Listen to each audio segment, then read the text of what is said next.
মহিলাদের দুই শখ পুরা হয় না। স্বামী যত ধনী হোক, যত টাকাওয়ালা হোক, দুটা শখ পুরা হয় না। একটা হলো নিজেকে মনের মতো সাজানো, কি মনের মতো, আরেকটা হলো গড়টাকে মনের মতো সাজানো। দুটা কোনোদিন পুরা হয় না। নিজেকে সাজানো আর ঘরকে সাজানো, এটা মনের মতো পুরা হয় না। অনেক সময় দেখা যায় সে একরকম চায়, হুজুরে আরেক রকম চায়।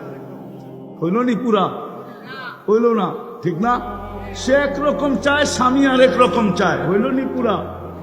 আল্লাহ 500 বছর আগে পাঠায় বলবে, বান্দি দুই শখ তোর দুনিয়াতে পুরা হয় নাই।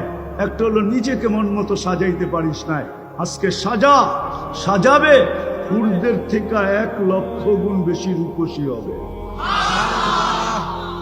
রানী তো রানী, ঠিক না? ঘরটাকে সাজাবে, আল্লাহ বলবে আমি সাজায় দিছি, কিন্তু দেখ তোর পছন্দ হয় কি হয় না। যদি পছন্দ না হয়, তুই চাইতে দেরি পাইতে দেরি হবে না। তুই মন মতো সাজা, যেদিন কমপ্লিট হবে ওই দিন তুই সিগন্যাল দিস, আমি রাজাকে পাঠায় দিব। ওই দিন সে মিস কল দিবে, আর রাজা পিছন থেকে দৌড়াইতে দৌড়াইতে ওয়ানকালিবু ইলা আহলিহি মাসরুরা।